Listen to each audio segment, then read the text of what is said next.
Sebelum ceritanya dimulai, silahkan tulis di kolom komentar dari daerah mana saja teman-teman yang menonton cerita ini. Jangan lupa like dan subscribe agar channel ini bisa semakin berkembang dan bisa mempersembahkan cerita yang lebih menarik lagi. Aroma manis dari vanila dan mentega yang meleleh menguar dari oven, memenuhi setiap sudut dapur kecil Nania. Wangi itu seolah menjadi selubung hangat yang melindunginya dari keraguan yang sejak pagi menggelayut di hatinya. Di atas meja, 3 loyang kue bolu yang baru matang tengah mendingin, uap tipisnya menari-nari di udara. Tangannya berlumuran adonan krim mentega, dan seulas tipis tepung menempel di pipinya, tapi matanya berbinar penuh antisipasi. Hari ini adalah hari besar. Hari ini, putranya, Rafka, genap berusia 2 tahun. Baginya, ini bukan sekadar perayaan, melainkan sebuah pembuktian. Sebuah upaya tulus untuk merajut kembali benang-benang keluarga yang terasa renggang. Sejak menikah dengan Ardi 3 tahun lalu, Nania selalu merasa seperti orang luar di tengah keluarga besar suaminya. Ia datang dari keluarga sederhana, sementara keluarga Ardi, terutama Ibu Ratna, sang ibu mertua, adalah potret keluarga terpandang yang selalu mengukur segalanya dari materi dan status sosial. Nania tidak pernah diperlakukan kasar secara terang-terangan, namun ia selalu menjadi sasaran sindiran halus dan tatapan merendahkan.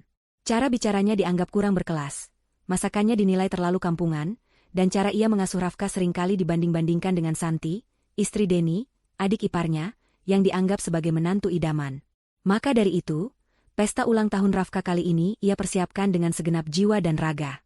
Ia ingin menunjukkan bahwa kebahagiaan tidak selalu berbanding lurus dengan kemewahan. Ia menolak mentah-mentah usulan Ardi untuk menyewa jasa catering, atau membeli kue dari toko ternama. Tidak, ia ingin semua terasa personal.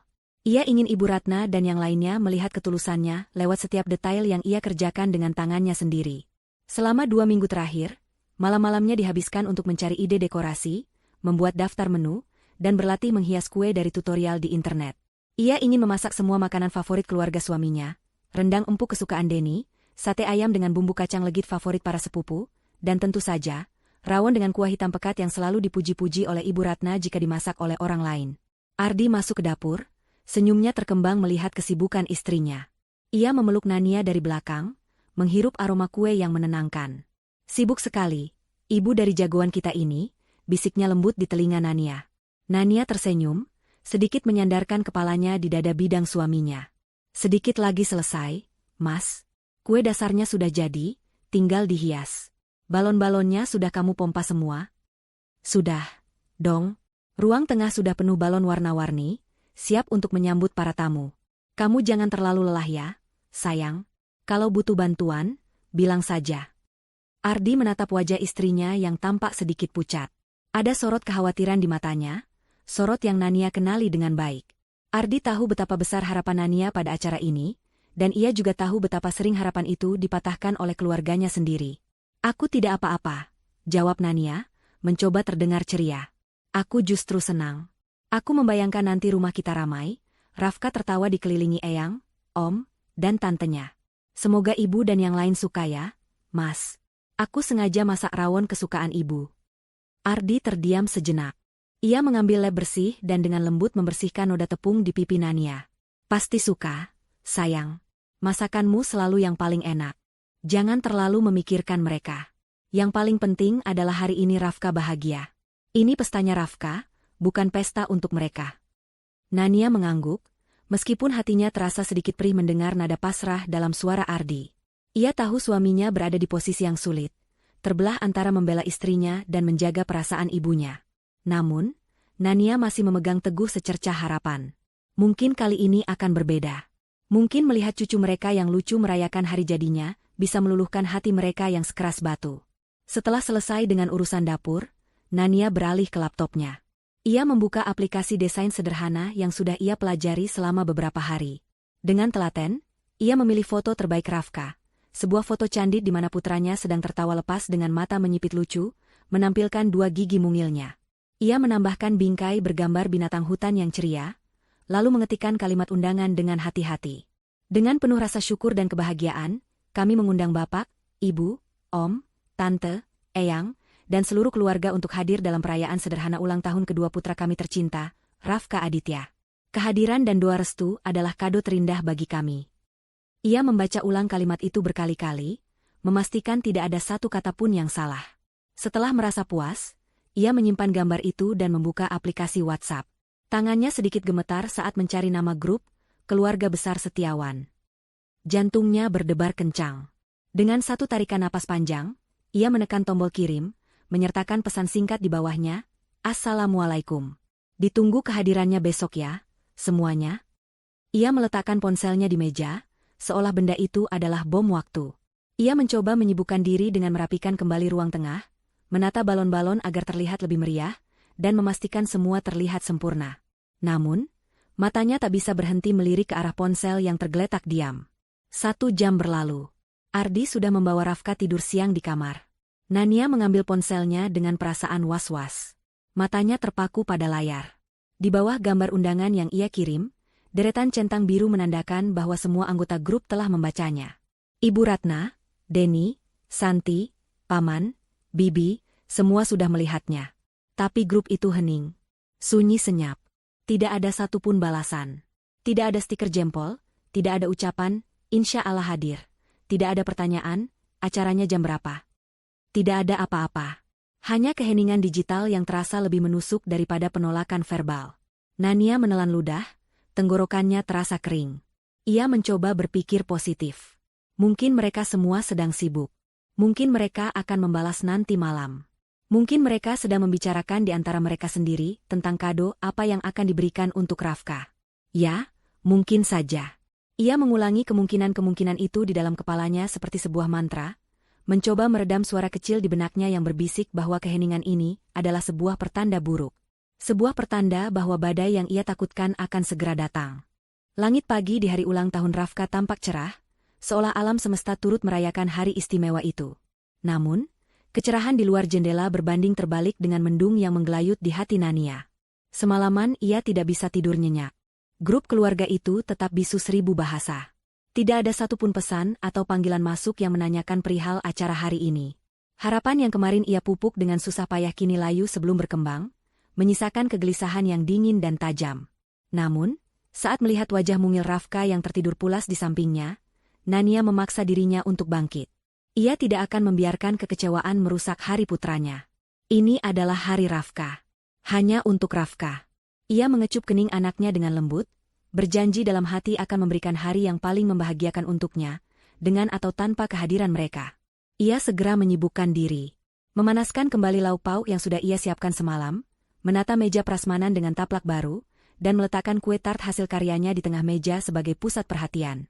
Kue itu memang tidak sesempurna buatan toko kue profesional.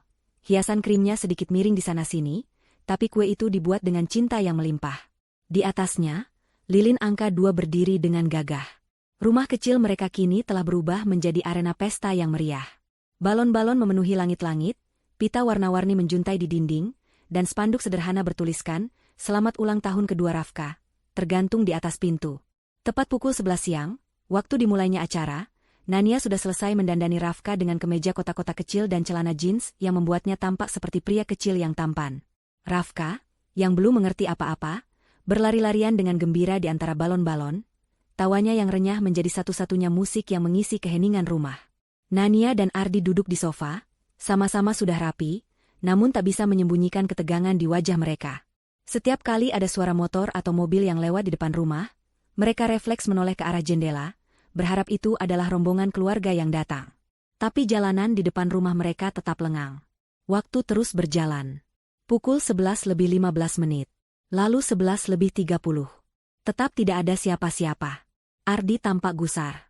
Wajahnya memerah karena menahan amarah dan malu. Ia mengambil ponselnya, mencoba menghubungi ibunya.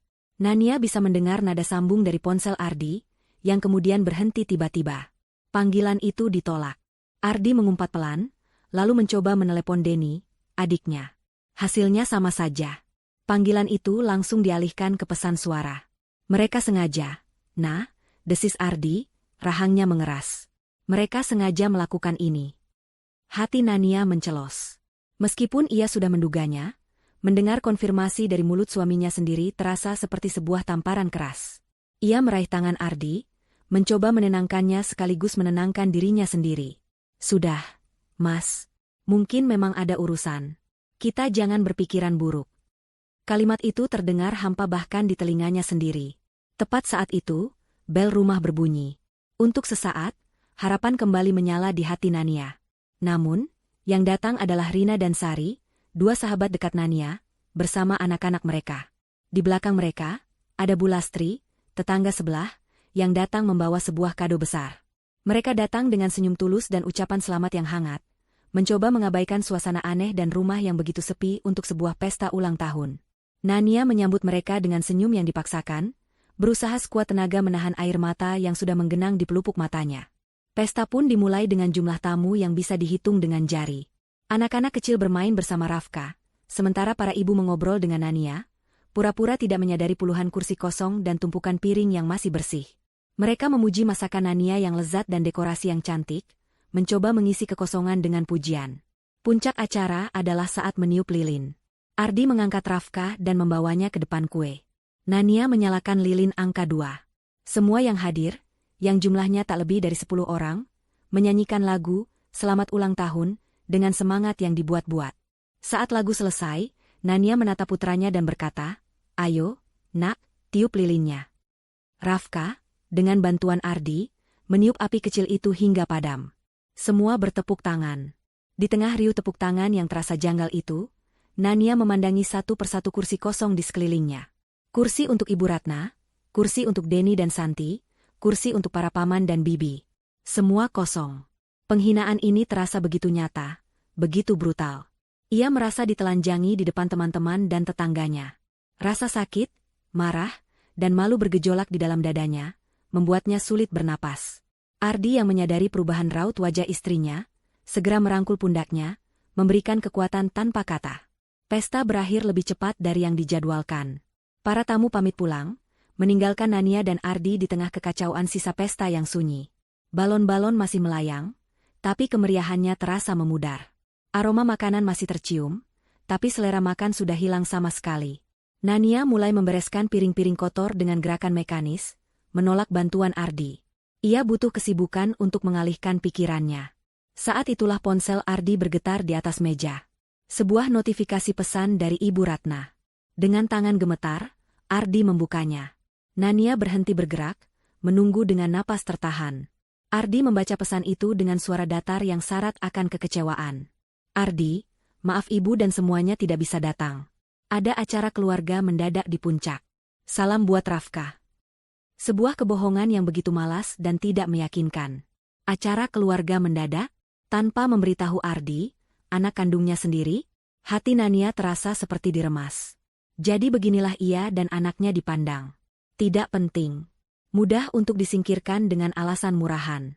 Nania mengambil ponselnya, jarinya secara otomatis membuka aplikasi Instagram, sebuah kebiasaan untuk melarikan diri dari kenyataan. Namun, apa yang ia lihat di sana justru menyeretnya lebih dalam ke jurang kepedihan. Di barisan paling depan Instagram Story, terpampang foto profil Santi. Nania membukanya tanpa berpikir. Darahnya seolah berhenti mengalir. Jantungnya seperti dicengkeram tangan es. Di layar ponselnya, sebuah foto yang baru diunggah 15 menit yang lalu. Seluruh keluarga besar Setiawan, Ibu Ratna, Denny, Santi, anak mereka, bahkan paman dan bibi yang rumahnya hanya berjarak beberapa blok, semua ada di sana. Mereka tersenyum lebar ke arah kamera, duduk mengelilingi meja besar yang penuh dengan hidangan laut. Tidak ada raut wajah sedih karena melewatkan ulang tahun cucu. Hanya ada tawa dan kebahagiaan. Dan yang paling menyakitkan adalah penanda lokasi yang tersemat di foto itu, Seafood Garden, Jakarta Pusat. Bukan puncak. Mereka berada di kota yang sama, hanya beberapa kilometer jauhnya, memilih untuk makan siang mewah daripada merayakan hari jadi cucu mereka. Di atas foto itu, Santi menulis keterangan dengan huruf-huruf ceria, "Family Quality Time. Spontaneous Lunch with the Best People." Spontan. Kata itu mengiris hati Nania seperti sembilu. Jadi, ketidakhadiran mereka bukanlah karena halangan, melainkan sebuah pilihan. Sebuah pernyataan yang jelas dan tegas. Nania tidak bisa berkata-kata. Ia hanya menyodorkan ponselnya ke hadapan Ardi. Ardi menatap layar itu, matanya menyipit, lalu membelalak. Wajahnya yang semula hanya dipenuhi kekecewaan, kini berubah menjadi keras seperti baja. Gurat kemarahan yang dalam terukir di keningnya. Ia tidak mengatakan apa-apa. Ia hanya mengambil ponselnya sendiri, menatap sekali lagi pesan dari ibunya, lalu menatap foto di ponsel Nania. Kebohongan itu begitu telanjang, begitu kurang ajar. Di tengah ruang tamu yang berantakan, dikelilingi sisa-sisa pesta yang gagal, Nania dan Ardi berdiri dalam keheningan. Namun, ini bukan keheningan yang canggung. Ini adalah keheningan yang berat, yang syarat akan amarah yang membeku dan keputusan yang mulai terbentuk. Ini adalah momen di mana kesabaran yang telah dipupuk Nania selama bertahun-tahun akhirnya retak, dan dari retakan itu, muncul sesuatu yang lain. Sesuatu yang lebih dingin, lebih kuat, dan tidak akan pernah bisa dihancurkan lagi. 5 hari berlalu dalam keheningan yang menyesakkan. Rumah yang seharusnya menyimpan kenangan manis dari tawa seorang anak di hari ulang tahunnya, kini terasa seperti monumen bisu dari sebuah pengkhianatan. Balon-balon sudah dikemasi, sisa kue sudah dibuang, dan semua jejak pesta telah lenyap, namun aura kekecewaan itu menempel di dinding, meresap ke dalam sofa, dan menggantung di udara seperti kabut tebal yang enggan beranjak. Nania bergerak di dalam rumah itu seperti bayangan. Ia tidak lagi menangis. Air matanya telah kering di hari kedua, digantikan oleh kekosongan yang dingin dan hampa. Ia melakukan rutinitasnya sebagai ibu dan istri dengan efisiensi robotik. Menyiapkan sarapan, memandikan Rafka, mengajaknya bermain, membersihkan rumah. Namun, sorot matanya kosong, senyumnya tidak pernah mencapai mata. Ardi merasakan perubahan itu dan ia membencinya. Ia membenci keheningan di antara mereka, yang jauh lebih menyakitkan daripada pertengkaran hebat sekalipun. Ia merasa bersalah, marah, dan tidak berdaya. Setiap kali ia mencoba memulai percakapan tentang keluarganya, Nania akan mengalihkan pembicaraan atau menjawab dengan 1-2 kata yang efektif mematikan dialog. "Sudahlah, Mas. Tidak perlu dibahas lagi," adalah kalimat andalannya. Ardi tahu, di balik ketenangan istrinya, ada badai yang sedang bergejolak. Ia marah pada ibunya, pada adiknya, pada seluruh keluarganya karena telah mendorong istrinya ke titik ini. Ia sudah mengirimkan pesan panjang penuh kemarahan ke grup keluarga, menumpahkan semua kekecewaannya. Pesan itu hanya dibaca, tanpa ada balasan, sebelum akhirnya Ardi memutuskan untuk keluar dari grup itu untuk selamanya. Namun, tindakannya itu terasa sia-sia, tidak mampu memperbaiki keretakan yang sudah terlanjur dalam. Nania sendiri sedang berada dalam sebuah proses. 5 hari itu ia gunakan untuk memutar ulang semua kejadian selama 3 tahun pernikahannya. Setiap sindiran halus, setiap perbandingan yang menyakitkan, setiap kali ia merasa direndahkan, semua itu kini berbaris rapi di benaknya, bukan lagi sebagai kenangan yang menyedihkan, melainkan sebagai kepingan-kepingan bukti. Ia melihat sebuah pola yang jelas, sebuah desain kejam yang selama ini ia coba abaikan dengan berpikir positif. Ia sadar, ia tidak pernah dianggap sebagai bagian dari keluarga itu. Ia hanyalah istri dari Ardi, ibu dari cucu mereka, sebuah status fungsional tanpa nilai emosional. Dan pesta ulang tahun Rafka yang sunyi itu adalah puncaknya, sebuah deklarasi tanpa suara yang menegaskan posisinya. Kesadaran itu tidak membuatnya sedih lagi, melainkan membuatnya marah. Amarah yang dingin, jernih, dan terfokus. Amarah yang memberinya kekuatan. Di hari kelima, saat Rafka sedang tidur siang dan Nania tengah melipat pakaian di kamar, ponselnya yang tergeletak di tempat tidur bergetar. Sebuah panggilan masuk. Nama, ibu mertua, tertera di layar. Jantung Nania berhenti berdetak sesaat. Ini adalah komunikasi pertama dari pihak sana sejak pesan alasan palsu yang dikirim ke Ardi. Sebagian kecil dari dirinya yang naif masih berharap ini adalah panggilan untuk meminta maaf. Dengan tangan yang stabil, ia menggeser ikon hijau dan menempelkan ponsel ke telinganya. "Halo, Assalamualaikum, Bu," sapa Nania, suaranya datar tanpa emosi. "Waalaikumsalam. Nania, kamu lagi sibuk?" Suara Ibu Ratna di seberang terdengar ringan dan ceria, seolah tidak ada apa-apa yang pernah terjadi. Tidak ada nada penyesalan, tidak ada permintaan maaf. Seolah hari ulang tahun cucunya yang ia lewatkan 5 hari lalu tidak pernah ada dalam kalender. "Tidak juga, Bu." "Ada apa?" jawab Nania, cengkeramannya pada ponsel mengerat. "Begini, Ibu mau kasih kabar gembira. Minggu depan, adiknya Rafka, Sirian, kan ulang tahun yang pertama. Nah, kami sekeluarga, Denny sama Santi, mau bikin acara syukuran besar-besaran. Biar meriah sekalian, jadi pestanya di ballroom Hotel Imperial." Ibu Ratna berbicara dengan antusiasme yang dibuat-buat, memamerkan kemewahan acara yang akan datang. Nania terdiam, mencerna setiap kata. Hotel Imperial. Salah satu hotel bintang 5 termahal di kota. Kontras yang begitu tajam dengan pesta sederhana di rumahnya yang bahkan tidak sudi mereka datangi. "Oh, begitu ya, Bu. Selamat untuk Rian. Hanya itu yang mampu keluar dari mulut Nania. Iya, dong. Cucu kesayangan Oma harus dirayakan dengan istimewa. Lanjut Ibu Ratna, sebuah kalimat yang seperti belati tajam yang sengaja ditusukkan ke jantung Nania. Nah, karena ini acara keluarga, Ibu harap kalian berdua wajib datang ya. Tidak ada alasan. Sekalian, Ibu mau minta tolong sama kalian. Tolong apa, Bu? Tanya Nania, sudah bisa menebak arah pembicaraan ini. Begini, Nania. Karena ini pesta besar, biayanya juga tidak sedikit. Kalian kan tahu sendiri Denny baru merintis bisnisnya. Jadi kami sekeluarga sepakat untuk saling bantu. Anggap saja sebagai kado khusus untuk Rian. Untuk kalian berdua, Ibu rasa 5 juta saja cukuplah. Tidak berat, kan? Nanti ditransfer saja langsung ke rekeningnya Santi. Anggap saja hadiah dari kalian sebagai om dan tantenya yang baik. Hening. Di ujung sana, Ibu Ratna menunggu jawaban. Di sini, Nania berdiri mematung di samping tumpukan pakaian. Dunia di sekelilingnya seolah melambat. Suara detak jam di dinding terdengar seperti dentuman genderang perang. 5 juta. Bukan sekadar permintaan, melainkan sebuah perintah. Sebuah tagihan atas status kekeluargaan yang tidak pernah ia rasakan. Mereka tidak datang ke pesta anaknya. Mereka berbohong, mereka menghinanya secara diam-diam, dan sekarang, dengan tanpa rasa malu sedikitpun, mereka menuntutnya untuk membayar sejumlah uang demi gengsi mereka. Sesuatu di dalam diri Nania patah. Bukan hatinya, karena hatinya sudah mati rasa. Yang patah adalah batas kesabarannya. Benang tipis terakhir yang masih menghubungkannya dengan ilusi tentang keluarga mertua yang baik hati kini putus, terbakar habis oleh api kemarahan yang membara. Ia tidak merasakan sakit lagi. Yang ia rasakan adalah kejernihan yang luar biasa. Ia akhirnya melihat mereka apa adanya. Sekelompok orang egois, manipulatif, dan materialistis yang hanya peduli pada citra mereka sendiri.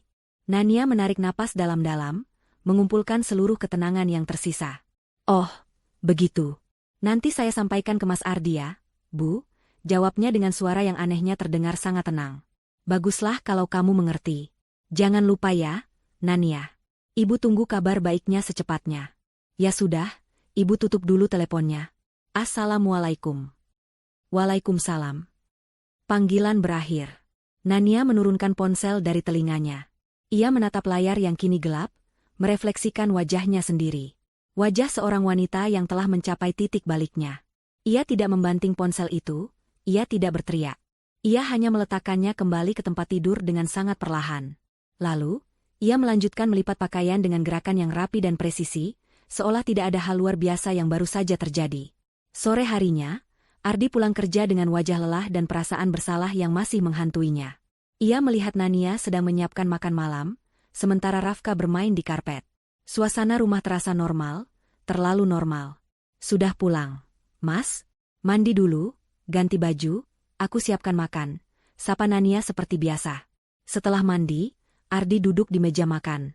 Ia menatap istrinya, mencoba membaca ekspresinya. Tadi ibu telepon aku, kata Ardi memulai. Suaranya terdengar ragu. Tapi tidak aku angkat. Pasti mau cari-cari alasan lagi. Nania meletakkan piring berisi nasi dan lauk di hadapan Ardi. Ia duduk di seberangnya, menatap lurus ke mata suaminya. Ibu juga telepon aku tadi siang. Katanya dengan nada datar. Ardi langsung tegang. Apa katanya? Dia minta maaf? Nania menggeleng pelan. Bukan. Dia mengundang kita ke pesta ulang tahun Rian minggu depan. Di Hotel Imperial. Alis Ardi bertaut. Pesta besar? Setelah apa yang mereka lakukan?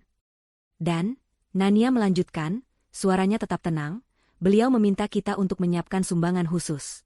5 juta rupiah. Untuk ditransfer ke Santi. Rahang Ardi mengeras seketika. Wajahnya memerah karena amarah yang meluap-luap. Ia menggebrak meja, membuat piring dan gelas bergetar.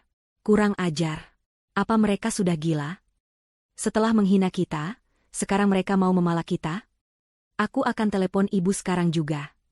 Ardi meraih ponselnya, siap meluapkan seluruh amarah yang sudah ia tahan selama 5 hari. Tunggu, Mas. Suara Nania yang tenang namun penuh penekanan berhasil menghentikan gerakan Ardi. Ia menatap istrinya dengan bingung. Nania yang ia kenal akan menangis, atau setidaknya terlihat sangat terluka. Tapi Nania yang ada di hadapannya sekarang tampak sangat berbeda. Matanya tidak menunjukkan kesedihan, melainkan kilatan baja yang dingin dan tajam. Nania mengulurkan tangannya, meletakkannya di atas tangan Ardi yang terkepal. Tidak perlu. Jangan buang tenagamu untuk berdebat dengan mereka. Tidak akan ada gunanya. Lalu kita harus bagaimana? Diam saja diperlakukan seperti ini, seru Ardi, frustrasi. Nania tersenyum. Sebuah senyuman tipis yang tidak mencapai matanya. Senyuman yang membuat Ardi merasa merinding. Dengan suara yang hampir berbisik namun terdengar begitu kuat dan final, Nania berkata, tentu saja tidak. Tenang saja. Aku yang akan mengurus hadiah untuk mereka. Malam itu, setelah Rafka tertidur lelap di kamarnya dan Ardi sudah terlelap di sampingnya karena kelelahan emosional, Nania duduk sendirian di ruang tengah yang remang-remang. Hanya cahaya dari layar ponsel di tangannya yang menerangi wajahnya, memberikan sorot yang dingin dan penuh perhitungan pada fitur-fiturnya yang biasanya lembut. Ia tidak bisa tidur. Pikirannya bekerja dengan kecepatan tinggi, merangkai sebuah rencana, bukan rencana balas dendam yang penuh amarah, melainkan sebuah tindakan penegasan. Sebuah pernyataan kemerdekaan. Ia membuka aplikasi mobile banking di ponselnya. Jari-jarinya menari di atas layar dengan ketenangan yang menakutkan. Ia membuka menu transfer, memasukkan nomor rekening Santi yang sudah ia simpan sejak lama untuk keperluan basa-basi mengirim hadiah lebaran. Kemudian, ia sampai pada kolom jumlah nominal. Tangannya berhenti sejenak di atas kipat angka. Ia bisa merasakan detak jantungnya sendiri, bukan karena gugup, melainkan karena adrenalin. Dengan gerakan yang disengaja, ia mengetik angka 5, diikuti oleh 6 buah angka 0. 5 juta rupiah. Angka itu terpampang di layarnya, angka yang melambangkan penghinaan, harga diri yang coba dibeli, dan rasa sakit yang ia alami. Ia menatap angka itu selama beberapa detik. Ia membayangkan wajah puas Ibu Ratna dan Santi saat melihat notifikasi transfer itu masuk. Mereka akan menganggapnya sebagai kemenangan, sebagai bukti bahwa Nania pada akhirnya adalah menantu penurut yang bisa mereka kendalikan. Kemudian, seulas senyum sinis yang belum pernah Ardi lihat sebelumnya tersungging di bibir Nania. Senyum itu penuh dengan kepahitan, tetapi juga kekuatan. Dengan satu sentuhan cepat, ia menekan tombol hapus. Angka 5 juta itu lenyap seketika. Tanpa ragu, jarinya mengetikkan angka yang baru. Angka 5, diikuti oleh 4 buah angka 0. 50.000 rupiah. 50.000 rupiah. Cukup untuk membeli sebungkus popok ukuran sedang atau 2 kotak susu kecil. Sebuah angka yang jika dilihat sekilas tampak seperti kesalahan ketik. Namun jika dipahami konteksnya, ini adalah sebuah tamparan yang lebih keras dari makian apapun. Ini adalah sebuah pesan. Pesan yang mengatakan, nilai kalian di mataku, setelah semua yang kalian lakukan, adalah sebesar ini. Tidak lebih.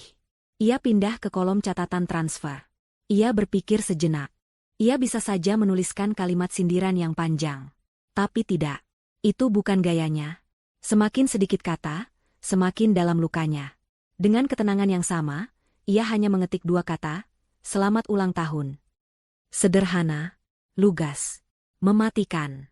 Ia memeriksa kembali nomor rekening dan nominalnya. Semua sudah benar. Dengan napas yang mantap, ia memasukkan PIN transaksinya. Sentuhan terakhir pada tombol, konfirmasi, terasa seperti menekan tombol detonator. Transaksi berhasil. Uang itu telah terkirim, bersama dengan pesan perpisahannya. Nania tidak merasakan getaran kemenangan yang meledak-ledak. Yang ia rasakan adalah kelegaan yang luar biasa. Beban yang selama 3 tahun menghimpit pundaknya seolah terangkat. Ia merasa ringan. Ia merasa bebas. Namun, pekerjaannya belum selesai. Ini baru langkah pertama. Ia kembali ke menu utama ponselnya, membuka daftar kontak. Jemarinya menggulir layar dengan cepat, melewati nama teman-teman dan kerabatnya, hingga berhenti pada satu nama, ibu mertua. Selama ini, ia menyimpan nomor itu dengan harapan suatu saat hubungan mereka akan membaik. Kini, harapan itu telah mati. Tanpa ragu sedikitpun, ia menekan nama itu, memilih opsi lainnya, dan menekan tombol blokir. Sebuah notifikasi muncul, menanyakan konfirmasi. Anda tidak akan lagi menerima panggilan atau pesan dari kontak ini. Nania menekan blokir sekali lagi. Selesai. Ia melakukan hal yang sama untuk kontak Denny Ipar dan Santi Ipar. Satu persatu, akses mereka ke dalam hidupnya ia putus secara digital. Setiap kali ia menekan tombol blokir, ia merasa seperti sedang membangun sebuah benteng yang tinggi dan kokoh di sekeliling dirinya dan keluarga kecilnya. Benteng yang tidak akan bisa lagi ditembus oleh kata-kata beracun dan tuntutan tidak masuk akal. Setelah selesai dengan urusan digital, ia beralih ke langkah berikutnya. Langkah yang bersifat fisik dan nyata. Ia membuka browser, mencari, jasa tukang kunci panggilan 24 jam. Ia menelusuri beberapa pilihan, membaca ulasan singkat, dan memilih satu yang tampak paling profesional. Ia menelepon nomor itu. "Selamat malam," dengan bima kunci, sapa suara seorang pria di seberang. "Selamat malam, Pak. Saya mau tanya, apa bisa mengganti semua kunci rumah besok pagi?" tanya Nania, suaranya terdengar jelas dan tegas. "Bisa, Bu. Untuk daerah mana ya? Dan berapa titik kunci yang mau diganti?" Nania memberikan alamatnya dan menyebutkan semua titik yang perlu diganti. Gerbang depan, pintu utama, dan pintu belakang. Mereka menyepakati harga dan waktu. Besok pagi pukul 9, teknisi akan datang. Setelah menutup telepon, Nania meletakkan ponselnya. Semua sudah diatur. Ia bangkit dan berjalan ke kamar. Ardi masih tertidur pulas. Nania memandangi wajah suaminya. Ia tahu tindakannya ini mungkin terlihat ekstrim, tapi ia yakin ini adalah satu-satunya cara untuk melindungi kedamaian mereka. Ia tidak akan lagi membiarkan suaminya berada di posisi sulit, terbelah di antara dua kubu. Mulai sekarang, hanya ada satu kubu, keluarganya. Nania, Ardi, dan Rafka. Pagi harinya, saat sarapan, Nania menceritakan semua yang ia lakukan semalam kepada Ardi. Ia menceritakan tentang transfer 50.000 itu, tentang nomor-nomor yang ia blokir, dan tentang tukang kunci yang akan datang pagi ini. Ia berbicara dengan tenang, menjelaskan alasannya dengan logika yang jernih, tanpa drama atau air mata. Ardi mendengarkan tanpa menyela. Mulutnya sedikit terbuka karena kaget. Ia menatap istrinya dengan pandangan yang baru.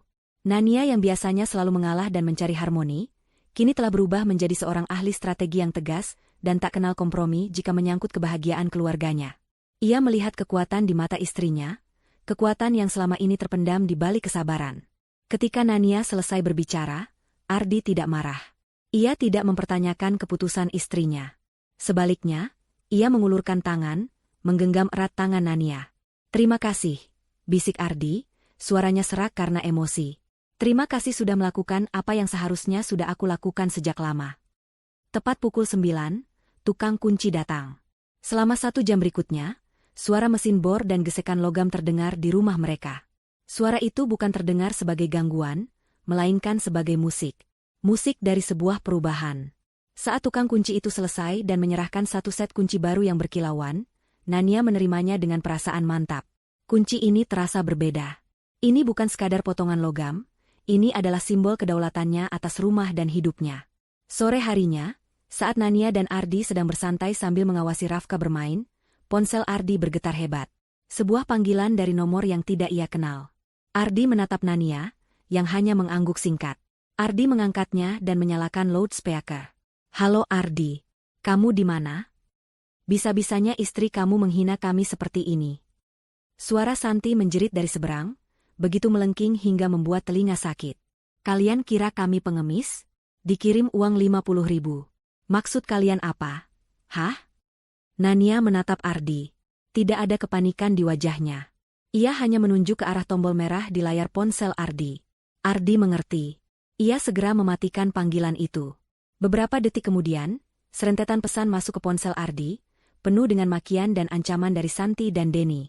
Ardi menunjukkan layar itu pada Nania.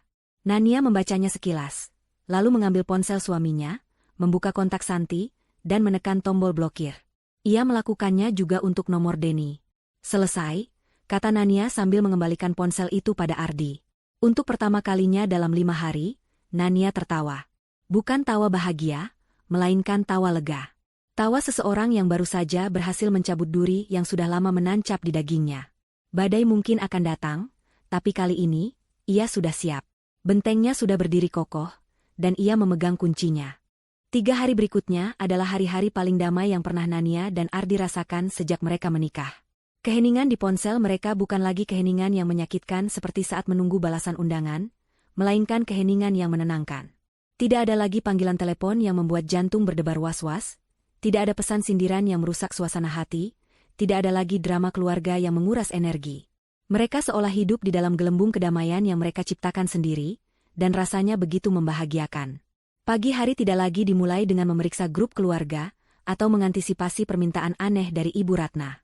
Nania bisa fokus sepenuhnya pada Rafka dan Ardi. Sarapan pagi terasa lebih nikmat, diisi dengan obrolan ringan dan tawa Rafka yang mencoba menyuapi dirinya sendiri hingga wajahnya belepotan. Setelah Ardi berangkat kerja, Nania akan mengajak Rafka bermain di taman depan rumah, atau membacakan buku cerita dengan suara-suara lucu yang membuat bocah itu terpingkal. Ia menemukan kembali kebahagiaan dalam hal-hal kecil yang selama ini tertutupi oleh bayang-bayang ekspektasi keluarga mertuanya. Ia merasa seperti dirinya sendiri lagi, bukan sekadar menantu yang selalu berusaha menjadi cukup baik. Ardi juga merasakan perubahan yang luar biasa. Beban di pundaknya terasa terangkat. Ia tidak lagi harus menjadi penengah, tidak lagi harus memilih kata-kata dengan hati-hati saat berbicara dengan ibunya agar tidak menyinggung Nania, atau sebaliknya. Di kantor, ia bisa bekerja dengan lebih fokus, dan saat pulang ke rumah, ia benar-benar pulang ke sebuah surga kecil yang damai. Ia melihat istrinya tersenyum lagi, senyum yang tulus hingga ke mata, dan itu adalah pemandangan terindah di dunia baginya. Mereka seringkali menghabiskan malam hanya dengan duduk di teras, minum teh hangat sambil melihat Rafka tertidur pulas di kereta dorongnya, berbicara tentang masa depan, tentang mimpi-mimpi mereka yang sempat terkubur. Mereka merasa seperti pasangan yang baru jatuh cinta, menemukan kembali ikatan yang sempat goyah karena tekanan dari luar. Kunci baru yang tergantung di dekat pintu menjadi simbol nyata dari perubahan ini. Setiap kali Nania melihatnya, ia merasa aman. Ini bukan lagi sekadar rumah, ini adalah benteng. Benteng yang melindungi keluarga kecilnya dari dunia luar yang beracun. Ia tidak merasa bersalah. Sedikit pun tidak. Keputusan yang ia ambil malam itu terasa semakin benar setiap harinya. Ia tahu, di luar sana, keluarganya mungkin sedang marah besar, menyumpahinya sebagai menantu durhaka. Tapi kemarahan mereka tidak bisa lagi menembus dinding rumahnya, tidak bisa lagi menyentuh hatinya. Pada hari ketiga setelah pemblokiran total itu, Nania sedang menyiram tanaman di halaman depan saat Bu Lastri, tetangganya yang baik hati, menghampirinya di pagar. Wajah Bu Lastri tampak sedikit ragu dan prihatin. "Mbak Nania, maaf ganggu," sapanya pelan. Bu Lastri, tidak apa-apa, Bu." "Ada apa?" jawab Nania sambil tersenyum ramah, mematikan selang airnya. "Itu, kemarin sore, saya lihat mobil mertuanya Mbak Nania berhenti di depan. Cukup lama. Klakson-klakson terus. Kencang sekali. Terus ada bapak-bapak. Saya kurang tahu itu adiknya Mas Ardi atau siapa, turun dari mobil sambil teriak-teriak manggil nama Mas Ardi. Sampai tetangga lain pada keluar lihatin.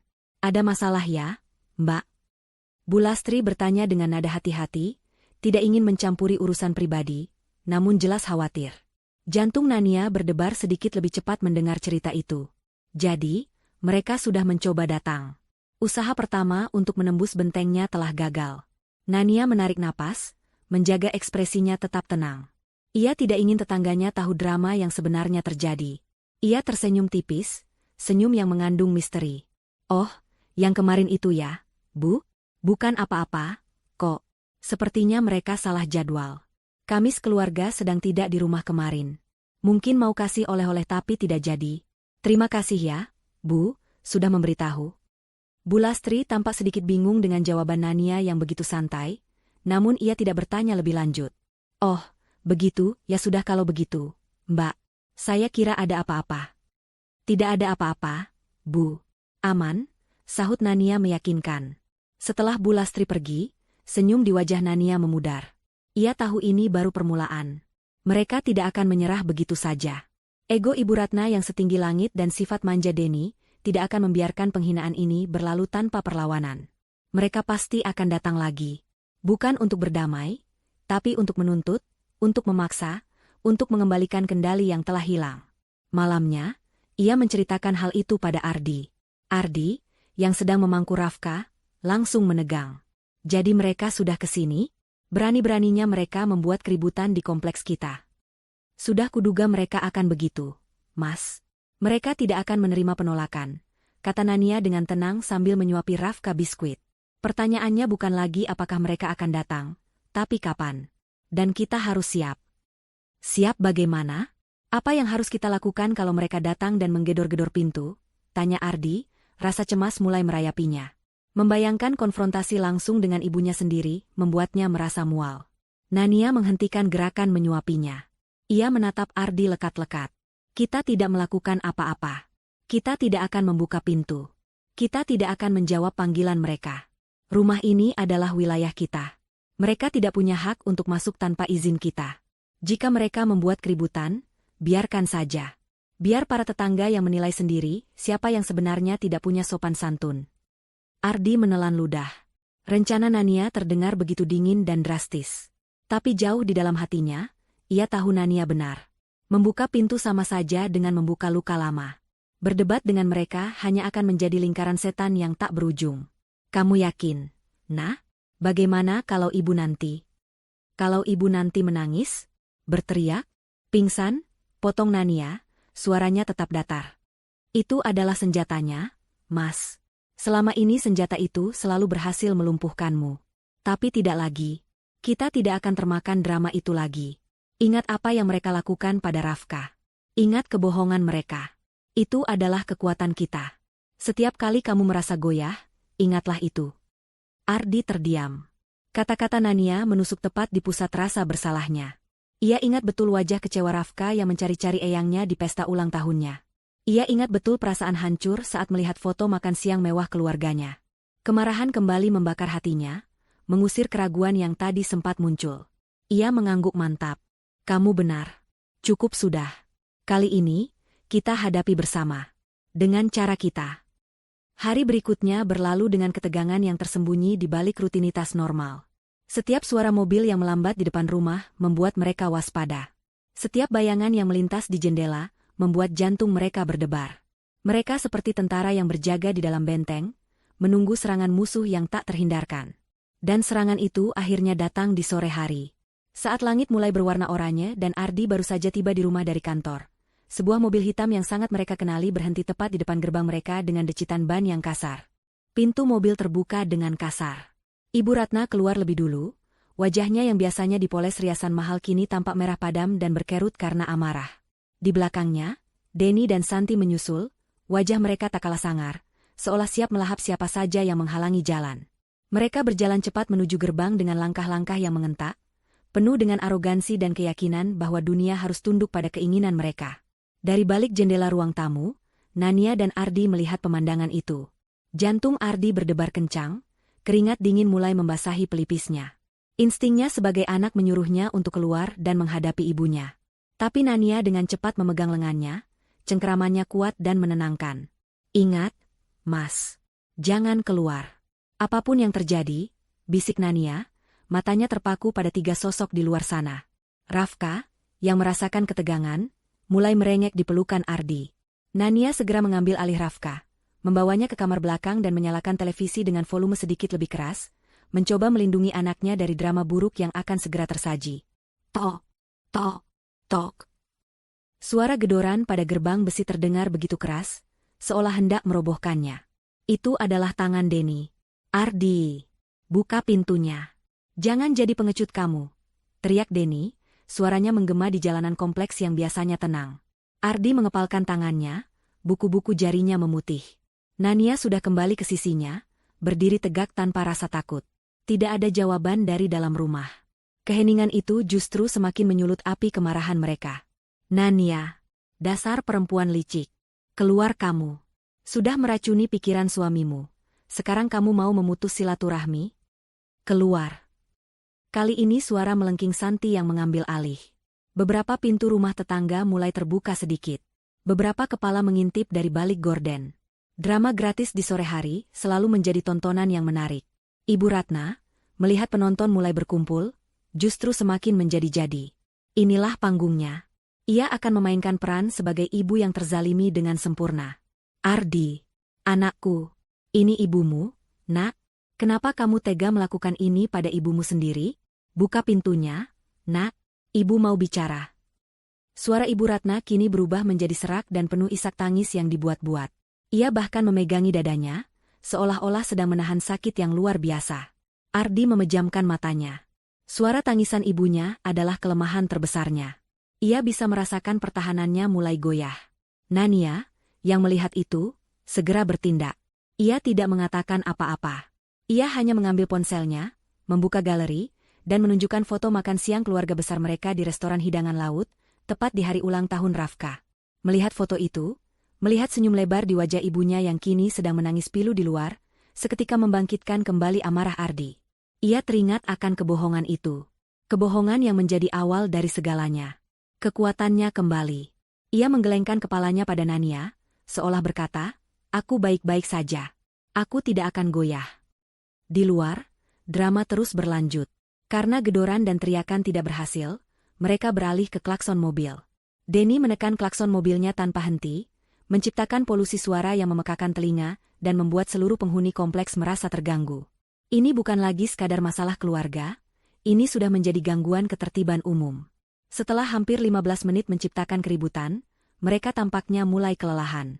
Mereka pasti mengira Ardi pada akhirnya akan luluh dan membukakan pintu. Mereka yakin, anak laki-laki kesayangan Ibu Ratna tidak akan pernah sanggup melihat ibunya dipermalukan seperti ini di depan umum. Mereka salah besar. Tepat saat Ibu Ratna akan memulai lagi tangisannya, pintu rumah di hadapan mereka akhirnya terbuka. Tapi bukan Ardi yang keluar. Yang muncul dari balik pintu adalah Nania. Seorang diri. Ia mengenakan daster rumahan yang sederhana, rambutnya diikat seadanya. Tidak ada riasan di wajahnya. Namun, sorot matanya tajam seperti elang, dan postur tubuhnya tegak penuh percaya diri. Ia berjalan pelan melewati teras, berhenti tepat di belakang gerbang yang terkunci, memisahkan dirinya dari 3 orang yang menatapnya dengan kebencian. Kehadirannya yang tenang namun penuh kuasa itu, seketika membungkam teriakan mereka. "Ada perlu apa, ya?" tanya Nania, suaranya terdengar jelas dan dingin, tanpa getar sedikitpun. Nada bicaranya sopan, namun sama sekali tidak ramah. Ibu Ratna terperangah. Ia tidak menyangka menantunya yang selama ini selalu menunduk dan bicara pelan, berani menghadapinya sendirian seperti ini. "Kamu," desis Ibu Ratna, menunjuk Nania dengan jari gemetar karena marah. "Di mana Ardi? Suruh dia keluar. Jangan bersembunyi di belakang rok istrinya." "Mas Ardi sedang istirahat, baru pulang kerja. Beliau tidak ingin diganggu," jawab Nania dengan tenang, mengabaikan tuduhan itu. "Istirahat? Kami datang jauh-jauh dan dia malah istirahat. Kamu pasti yang melarangnya menemui kami, kan?" seru Santi dengan nada menuduh. Nania menghela napas, seolah lelah menghadapi anak-anak kecil yang sedang tantrum. "Saya tidak melarang siapapun. Mas Ardi punya kehendak sendiri. Sekarang, kalau boleh saya tahu, ada keperluan apa kalian datang ke sini dan membuat keributan di lingkungan orang?" Pertanyaan Nania yang lugas itu membuat mereka terdiam sejenak. Mereka datang untuk menuntut, tapi kini mereka justru ditanyai seolah mereka adalah tamu tak diundang yang mengganggu. "Keperluan apa katamu?" bentak Denny, maju selangkah. "Kalian sudah menghina kami. Mengirim uang 50.000 itu maksudnya apa? Mau pamer kalau kalian sekarang punya uang? Kalian sengaja mau membuat kami malu di depan keluarga besar." Nania menatap lurus ke mata Denny. "Saya mengirim hadiah sesuai dengan kemampuan saya, dan sesuai dengan nilai yang saya anggap pantas. Jika kalian merasa itu adalah penghinaan, itu adalah interpretasi kalian sendiri, bukan maksud saya. Saya tidak punya waktu atau energi untuk sengaja membuat siapapun malu." "Alah, jangan banyak alasan kamu," sahut Ibu Ratna. "Kamu itu memang dari dulu tidak pernah tulus sama keluarga kami. Selalu iri dengan Santi. Kamu sengaja melakukan ini semua kan? Dan sekarang kamu berani-beraninya mengunci kami di luar. Ini juga rumah Ardi, rumah anakku. Kami berhak masuk." Inilah momen yang Nania tunggu. Kartu terakhir yang selalu Ibu Ratna mainkan, klaim atas harta Ardi. Nania tersenyum tipis, senyum yang membuat lawannya merasa tidak nyaman. "Mohon maaf, Bu, sepertinya ada kesalahpahaman. Rumah ini memang kami beli bersama, tapi sertifikat rumah ini sepenuhnya atas nama saya, Nania Prameswari." Pernyataan itu seperti bom yang meledak di tengah keheningan. Ibu Ratna, Denny, dan Santi membeku di tempat. Wajah mereka menunjukkan ekspresi tidak percaya yang luar biasa. "Apa? Tidak mungkin. Kamu pasti bohong," seru Santi. "Saya tidak punya alasan untuk berbohong," lanjut Nania, suaranya tetap dingin dan terkendali. "Oleh karena itu, secara hukum, ini adalah properti pribadi saya. Dan saya tidak mengizinkan kalian masuk. Jika kalian terus membuat keributan dan mengganggu ketenangan di lingkungan ini, saya tidak akan segan untuk menelepon petugas keamanan kompleks untuk mengantar kalian pergi. Pilihan ada di tangan kalian." Ancaman itu, yang diucapkan dengan begitu tenang dan meyakinkan, akhirnya berhasil memukul mundur mereka. Wajah angkuh mereka kini berganti dengan pucat pasi. Mereka telah kalah telak. Bukan hanya gagal masuk, tapi mereka juga telah kehilangan senjata pamungkas mereka. Mereka tidak punya kuasa apa-apa di sini. Di hadapan Nania yang berdiri tegak di balik gerbangnya, mereka hanyalah 3 orang asing yang membuat keributan. Tanpa berkata-kata lagi, Nania berbalik, masuk ke dalam rumah, dan menutup pintu dengan pelan, meninggalkan mereka bertiga berdiri terpaku di luar dalam kehinaan yang sempurna, disaksikan oleh mata para tetangga.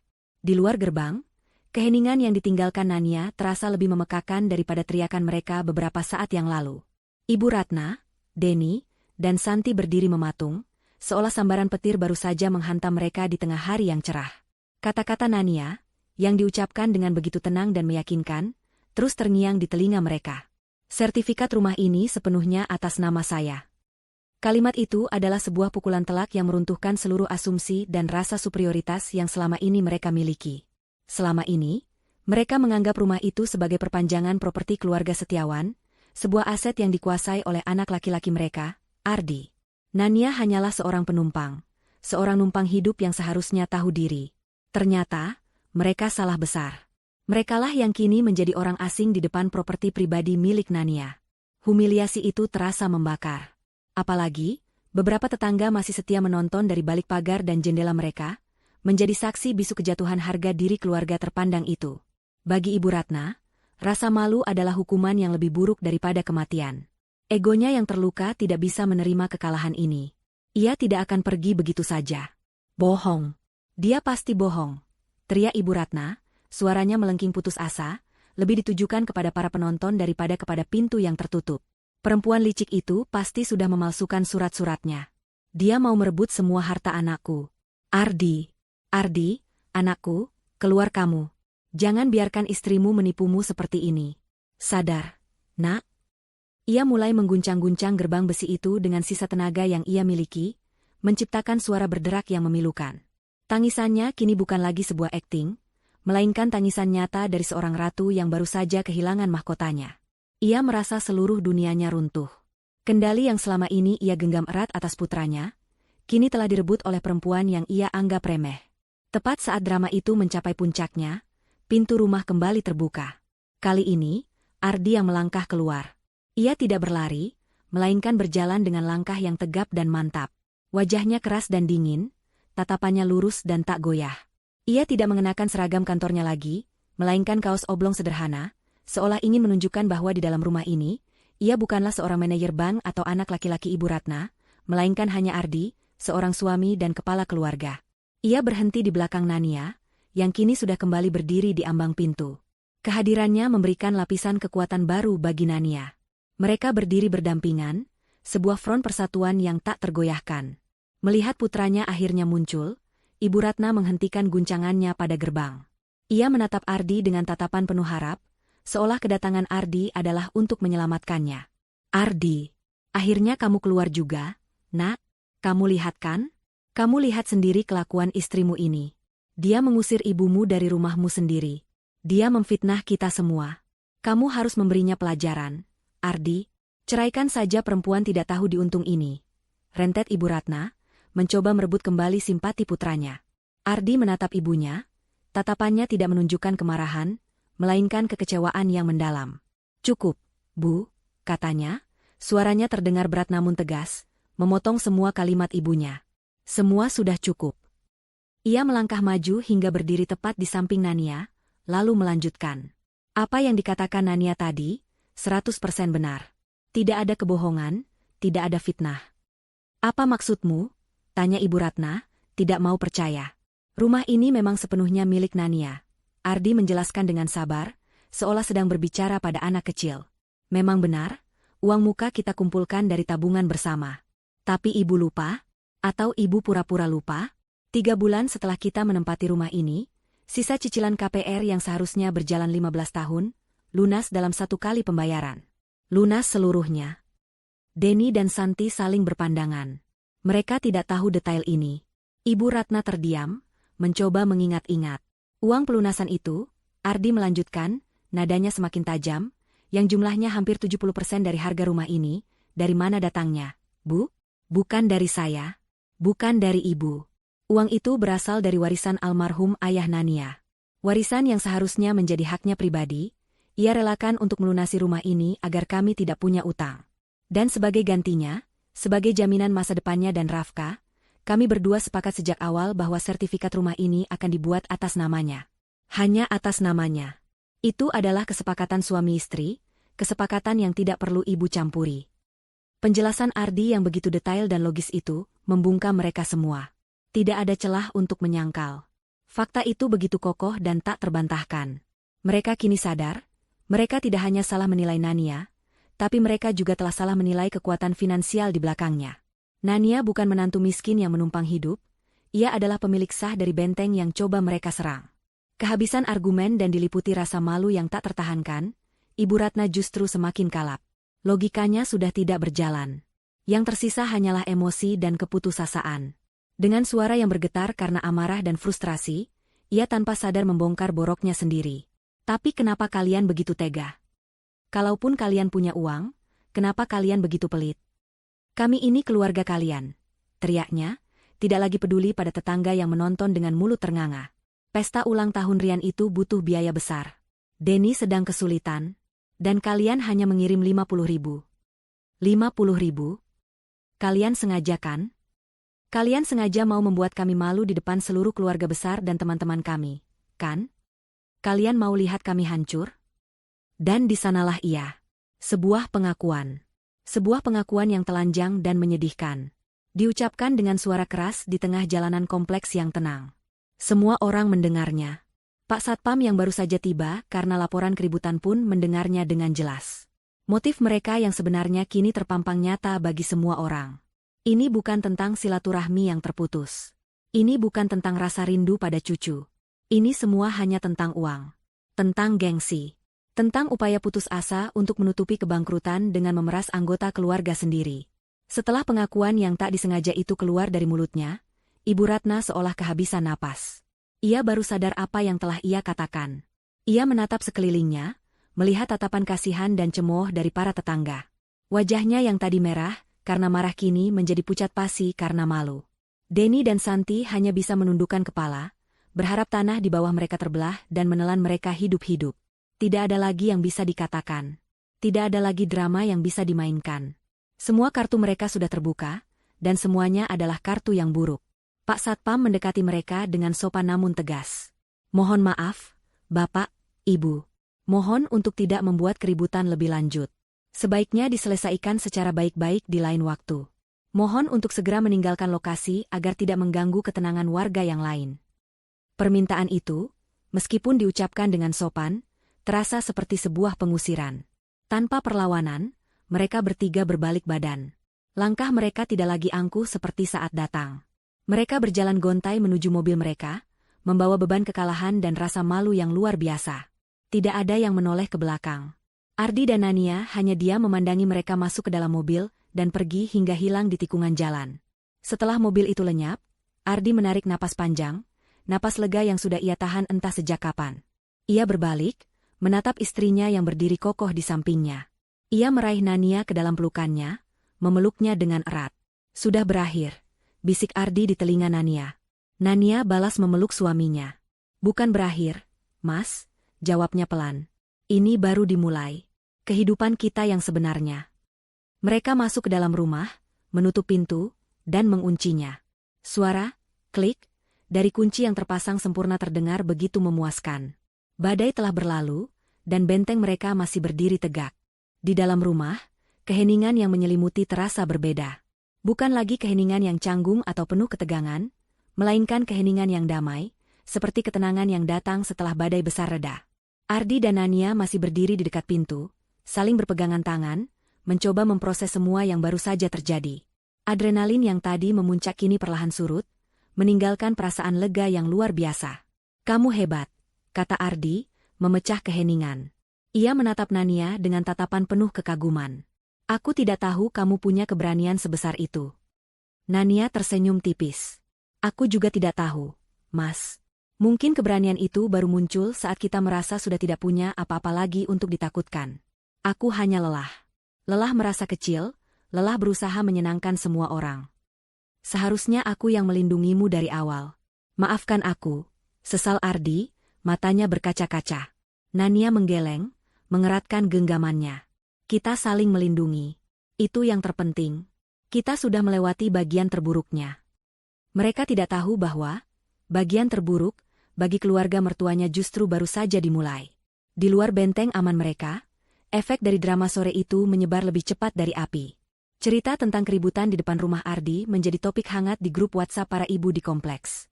Namun, narasi yang beredar bukanlah tentang menantu durhaka.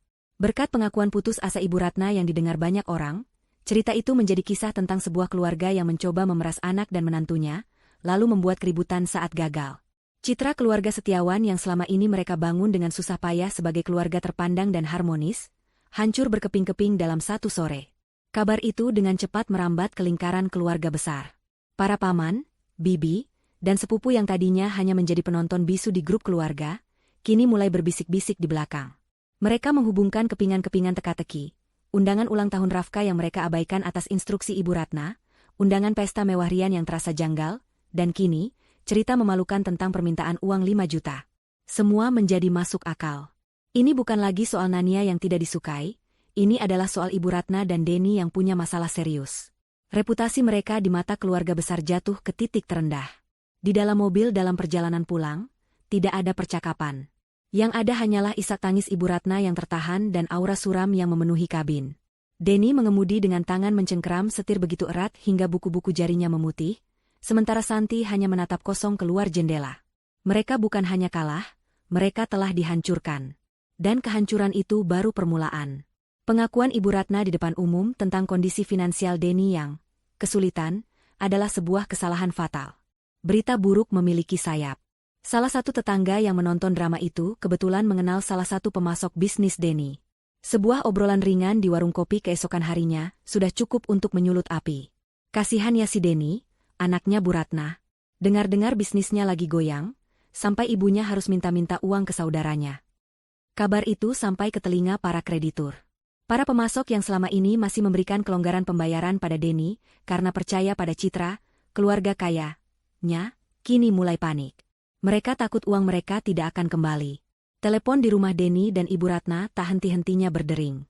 Bukan lagi dari kerabat, melainkan dari para penagih utang yang tiba-tiba menjadi tidak sabar. Mereka menuntut pembayaran segera. Janji-janji manis Denny tidak lagi mempan. Pukulan terakhir datang dari pihak Hotel Imperial. Mereka menelepon Santi, menanyakan sisa uang muka yang dijanjikan akan dilunasi hari itu. Tentu saja, Denny dan Santi tidak punya uangnya. Mereka memohon penundaan, namun pihak hotel, yang juga sudah mendengar desas-desus tidak sedap, menolak dengan tegas. Tanpa uang muka penuh, mereka tidak akan memesan ballroom. Dengan berat hati dan rasa malu yang tak terkira, Santi terpaksa membatalkan pesta ulang tahun Rian yang sudah ia gembar-gemborkan di media sosial. Impian akan sebuah perayaan mewah yang akan mengangkat kembali gengsi mereka kini pupus sudah. Runtuhnya kerajaan semu mereka kini menjadi tontonan publik.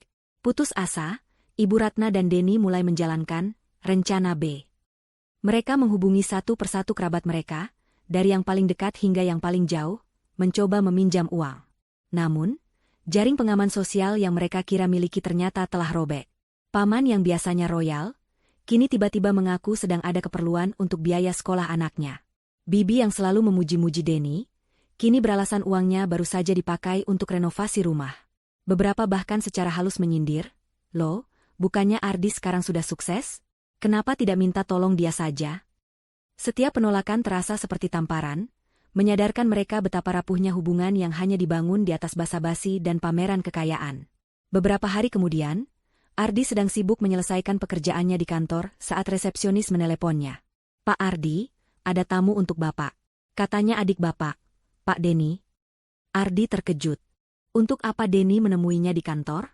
Dengan perasaan enggan, ia menyuruh resepsionis untuk mempersilakan Denny masuk. Pintu ruangannya terbuka. Sosok yang masuk bukanlah Denny yang biasa ia kenal.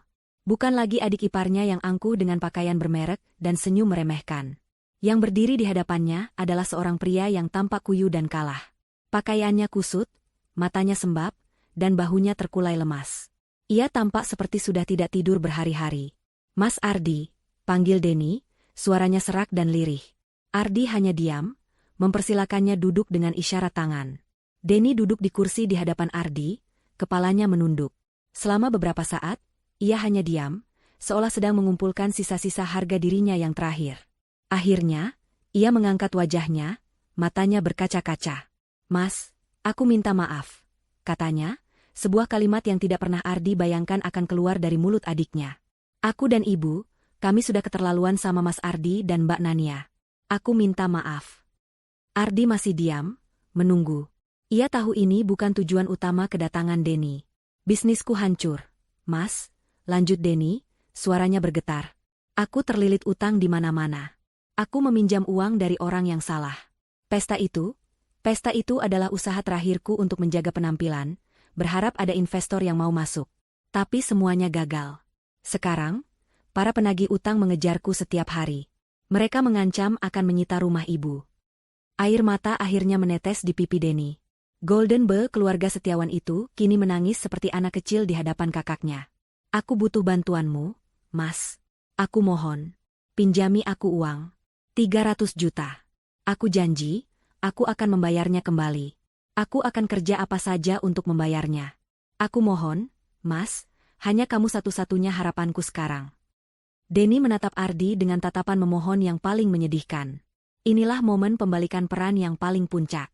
Sang anak emas kini bersimpuh, memohon belas kasihan pada anak yang selalu dianggap bayangan. Ardi menatap adiknya. Ada sedikit rasa kasihan di hatinya, namun rasa itu tidak cukup besar untuk menutupi luka yang telah mereka torehkan. Ia teringat wajah Nania yang menangis diam-diam setelah pesta ulang tahun Rafka. Ia teringat penghinaan yang mereka terima. Ia teringat bahwa jika ia memberikan uang ini, ia akan kembali menyeret keluarganya ke dalam lingkaran setan yang sama. Nania dan Rafka berhak mendapatkan kedamaian, dan kedamaian itu memiliki harga. Dengan napas panjang, Ardi akhirnya menjawab. Suaranya tidak mengandung amarah, hanya sebuah ketegasan yang final dan tak bisa diganggu-gugat. Maaf, Den. Aku tidak bisa. Penolakan Ardi yang tenang namun final itu menggantung di udara, lebih memekakan daripada bentakan. Wajah Denny yang semula penuh permohonan kini berubah menjadi kosong, seolah tidak percaya dengan apa yang baru saja ia dengar. Ia pasti mengira, di titik terendahnya, ikatan darah akan menang. Ia mengira kakaknya, yang selama ini selalu ia pandang sebelah mata, pada akhirnya akan luluh oleh tangisannya. Mas, kamu serius? Bisik Denny, suaranya bergetar. Ini aku, Denny, adikmu. Ibu bisa kehilangan rumahnya. Ardi menatap lurus ke mata adiknya, tatapannya tidak goyah. Justru karena kamu adikku, aku harus jujur. Aku tidak bisa membantumu dengan uang, Den. Memberimu uang sekarang hanya akan menunda kehancuranmu, dan yang lebih penting, itu akan kembali menyeret keluargaku ke dalam masalah kalian. Aku tidak akan mengorbankan kedamaian Nania dan Rafka untuk kedua kalinya. Aku sudah memilih prioritasku. Ia berhenti sejenak, lalu menambahkan dengan nada yang sedikit lebih lembut. Jika kamu butuh saran untuk mencari pekerjaan, atau butuh bantuan untuk menyusun kembali hidupmu dari nol, aku akan bantu. Tapi uang, maaf, aku tidak bisa. Tawaran bantuan non-finansial itu adalah penghinaan terakhir bagi Denny.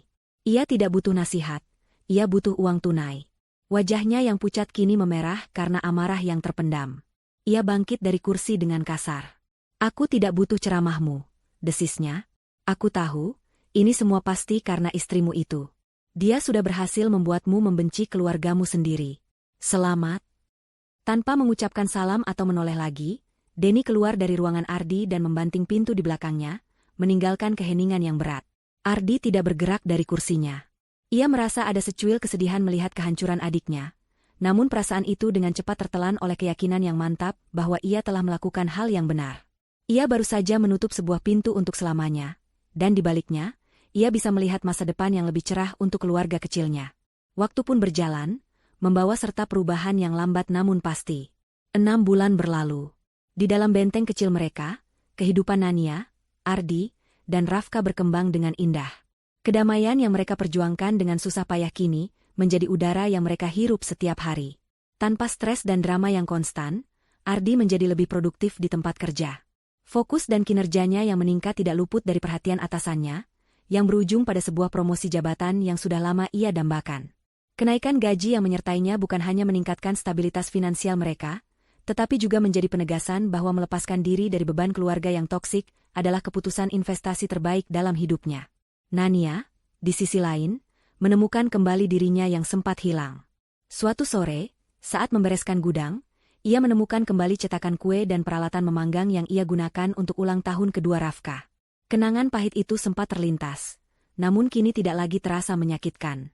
Sebaliknya, ia melihatnya sebagai titik balik.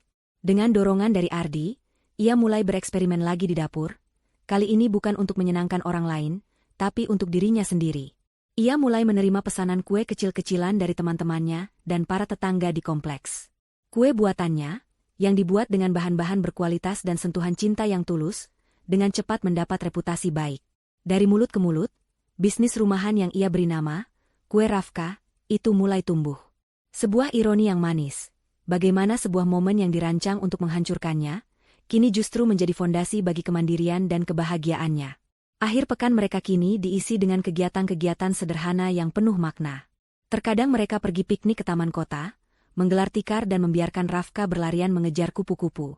Di lain waktu, mereka hanya menghabiskan hari di rumah, membangun istana dari kardus bekas atau melukis bersama hingga jari-jari mereka penuh cat warna-warni. Hubungan Nania dan Ardi menjadi lebih dalam dan kuat dari sebelumnya. Mereka adalah sebuah tim, partner sejati yang telah melewati badai bersama dan keluar sebagai pemenang. Sementara itu, di luar dunia damai mereka, kerajaan semu keluarga Setiawan terus runtuh hingga menjadi puing-puing. Kabar tentang mereka sesekali sampai ke telinga Ardi melalui sepupunya yang paling jauh, yang masih menjaga hubungan baik sebatas mengirim ucapan selamat di hari raya. Kabar itu datang tanpa diminta, disampaikan sebagai fakta, bukan gosip. Penolakan Ardi ternyata menjadi pemicu efek domino yang menghancurkan. Tanpa suntikan dana darurat, Denny tidak bisa lagi menenangkan para penagih utangnya. Suatu hari, saat ia sedang keluar, sebuah truk derek datang dan mengambil mobil mewahnya yang cicilannya sudah menunggak berbulan-bulan. Peristiwa itu terjadi di depan mata para tetangga, menjadi tontonan memalukan lainnya. Santi, yang menikahi Denny karena janji kehidupan mewah, tidak bisa menerima kenyataan itu. Rumah tangga mereka yang semula hanya retak, kini pecah berkeping-keping. Pertengkaran hebat menjadi menu sehari-hari, saling menyalahkan atas kemalangan yang menimpa mereka. Pukulan yang paling telak, yang meruntuhkan pilar terakhir kebanggaan mereka, datang 2 bulan kemudian. Dengan para penagih utang yang semakin ganas dan mengancam akan membawa masalah ke jalur hukum, Ibu Ratna terpaksa membuat keputusan yang paling menyakitkan dalam hidupnya. Ia harus menjual rumah besar peninggalan suaminya. Rumah yang menjadi simbol status dan pusat kekuasaan keluarga Setiawan selama puluhan tahun. Rumah tempat ia membesarkan anak-anaknya dan memandang rendah menantunya. Sebagian besar uang hasil penjualan rumah itu habis untuk melunasi utang-utang Denny yang ternyata jauh lebih besar dari yang diperkirakan. Dengan sisa uang yang tak seberapa, mereka terpaksa pindah. Bukan ke rumah yang lebih kecil di lingkungan yang sama, melainkan ke sebuah rumah kontrakan petak di daerah pinggiran kota yang padat dan kumuh. Sebuah penurunan status sosial yang begitu drastis dan brutal. Suatu malam, Nania sedang iseng melihat sewaktu media sosial sebelum tidur. Algoritma membawanya ke laman seorang kenalan lama yang kebetulan aktif di kegiatan Karang Taruna. Kenalan itu baru saja mengunggah beberapa foto dari acara perayaan Hari Kemerdekaan di lingkungannya. Nania hendak melewati unggahan itu, namun matanya menangkap sesuatu yang familiar di salah satu foto. Itu adalah foto kerumunan warga yang sedang mengikuti lomba makan kerupuk. Di barisan belakang, sedikit buram namun masih bisa dikenali, berdiri 3 sosok yang pernah begitu mendominasi hidupnya. Di sana ada Ibu Ratna. Wanita yang dulu selalu tampil anggun dengan sanggul rapi dan perhiasan berkilauan, kini hanya mengenakan daster pudar, rambutnya yang memutih diikat seadanya. Wajahnya tidak lagi memancarkan aura superioritas, hanya gurat-gurat kelelahan dan kepasrahan. Di sampingnya berdiri Santi, yang mengenakan kaos oblong biasa, menggendong anaknya dengan wajah masam dan bosan. Dan di sebelahnya lagi, ada Denny, tampak lebih kurus, menatap kosong ke arah perlombaan dengan bahu yang terkulai. Mereka tidak lagi tampak seperti antagonis dalam hidupnya. Mereka hanya tampak seperti orang-orang biasa yang kalah oleh keadaan, tersesat di tengah keramaian. Nania menatap foto itu lama. Ia tidak merasakan ledakan kebahagiaan atau kepuasan atas penderitaan mereka. Ia juga tidak merasakan kasihan. Yang ia rasakan hanyalah sebuah kehampaan yang damai. Sebuah kesadaran bahwa mereka tidak lagi memiliki kekuatan apapun atas dirinya. Mereka hanyalah gambar buram di latar belakang kehidupan orang lain. Hantu-hantu dari masa lalunya kini telah kehilangan wujudnya yang menakutkan. Ia menunjukkan foto itu pada Ardi yang sedang membaca di sebelahnya. Ardi menatap layar ponsel itu sejenak, ekspresinya tidak berubah. Ia hanya menghela napas panjang. Mereka saling berpandangan, sebuah pemahaman yang mendalam terjalin di antara mereka tanpa perlu kata-kata. Kemudian, Nania menekan tombol kunci di ponselnya. Layar itu menjadi gelap. Ia meletakkan ponselnya di nakas, membalikan badan, dan memeluk suaminya. Masa lalu telah benar-benar usai. 1 tahun berlalu sejak hari itu. Langit di atas rumah Nania dan Ardi tampak sama cerahnya seperti setahun yang lalu, namun kali ini, kecerahan itu selaras dengan suasana hati penghuninya. Hari ini adalah ulang tahun Rafka yang ketiga. Halaman belakang rumah mereka yang tidak seberapa luas telah disulap menjadi negeri ajaib mini. Balon-balon berbentuk hewan tergantung di dahan pohon mangga. Sebuah spanduk kain bertuliskan, Rafka sayang, selamat ulang tahun ketiga. Dilukis tangan oleh Nania dan Ardi, dan di sudut halaman, sebuah istana tiup kecil berdiri dengan megah, menjadi pusat kegembiraan anak-anak. Tidak ada vendor catering mewah, yang ada hanya aroma sate ayam yang dibakar oleh Ardi bersama ayah Nania. Tidak ada tumpukan kado dari merek-merek mahal, yang ada hanya hadiah-hadiah sederhana yang dibungkus dengan cinta. Dan yang terpenting, tidak ada kursi-kursi kosong yang menyakitkan. Setiap sudut halaman diisi oleh tawa dan wajah-wajah yang tulus. Ada Rina dan Sari, sahabat setia Nania, yang sibuk membantu membagikan kue. Ada Bu Lastri dan beberapa tetangga lain yang datang membawa makanan ringan. Dan untuk pertama kalinya, keluarga besar Nania hadir secara lengkap. Ayah dan ibunya, yang selama ini hanya bisa memberikan dukungan lewat telepon karena tinggal di luar kota, kini duduk di kursi rotan, mata mereka tak lepas dari cucu mereka satu-satunya, wajah mereka berseri-seri penuh kebahagiaan. Rafka, yang kini sudah pandai berlari dan berbicara, menjadi raja kecil di pestanya. Ia tertawa terbahak-bahak saat dikejar oleh sepupu-sepupunya dari pihak Nania, lalu berlari memeluk kaki kakeknya, dan kemudian memamerkan mainan barunya pada semua orang. Ia adalah potret anak yang bahagia, percaya diri, dan dikelilingi oleh cinta yang otentik. Nania berdiri sejenak di dekat pintu dapur, memegang nampan berisi gelas-gelas es sirup, dan mengamati pemandangan di hadapannya. Hatinya terasa begitu penuh, hingga ia takut akan meledak. Inilah yang ia impikan setahun yang lalu. Bukan kemewahan, bukan pujian dari orang-orang yang tidak tulus, melainkan momen sederhana yang hangat seperti ini. Momen di mana kebahagiaan putranya adalah nyata, bukan sebuah pertunjukan yang dipaksakan. Ardi menghampirinya, mengambil alih nampan dari tangannya dan meletakkannya di meja. Ia kemudian merangkul pinggang Nania, dan bersama-sama mereka memandangi pesta kecil yang meriah itu. Lihat mereka, bisik Ardi, dagunya bersandar di bahu Nania. Lihat betapa bahagianya Rafka. Lihat betapa nyamannya orang tuamu di sini. Inilah yang namanya keluarga. Ya, sahut Nania pelan, menyandarkan kepalanya di dada suaminya. Terima kasih, Mas. Terima kasih sudah mau berjuang bersamaku. Aku yang harus berterima kasih, kata Ardi, suaranya terdengar serak. Kamu yang mengajariku arti keberanian. Kamu yang menyelamatkan kita semua. Kalau bukan karena ketegasanmu hari itu, mungkin kita masih terjebak dalam lingkaran setan yang sama. Ponsel Ardi di sakunya bergetar. Sebuah pesan masuk. Itu dari sepupunya yang masih menjaga kontak dengannya. Ardi membukanya. Isinya adalah sebuah ucapan selamat ulang tahun singkat untuk Rafka, disertai doa-doa yang baik. Ardi tersenyum dan hendak membalas. Namun ia melihat ada pesan lain di bawahnya. Oh iya, Di. Sekadar info. Dengar-dengar, ibumu dan keluarga Denny sudah pindah keluar pulau, ikut kerabat mereka yang paling jauh di Sumatera. Katanya di sini sudah tidak kuat lagi menanggung malu dan dikejar-kejar sisa utang.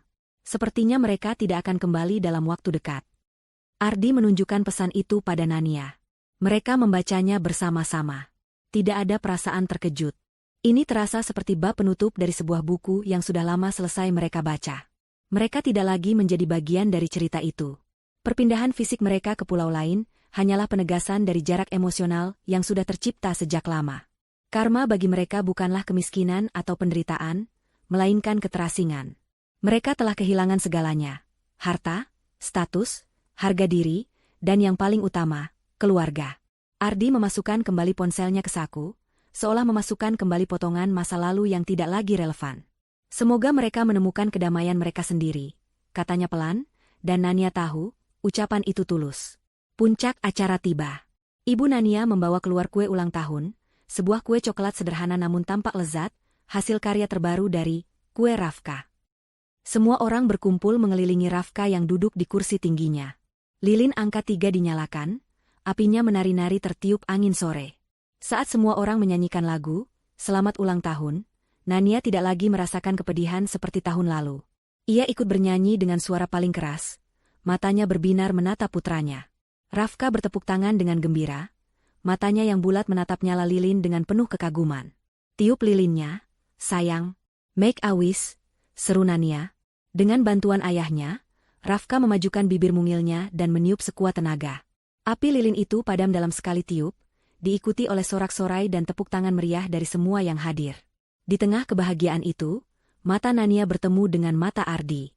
Mereka saling melempar senyum, sebuah senyum yang mengandung semua perjuangan, semua air mata, dan semua kemenangan yang telah mereka raih bersama. Nania melihat ke sekelilingnya sekali lagi, pada wajah-wajah bahagia di bawah langit senja. Ia tidak lagi mencari persetujuan atau validasi dari siapapun. Dunianya yang sempurna ada di sini, di halaman belakang rumahnya, dibangun di atas fondasi cinta, keberanian, dan martabat. Ia telah menang. Bukan menang melawan mertuanya, tapi menang dalam memperjuangkan kebahagiaan keluarganya sendiri. Dan itu adalah kemenangan yang paling manis dan paling memuaskan.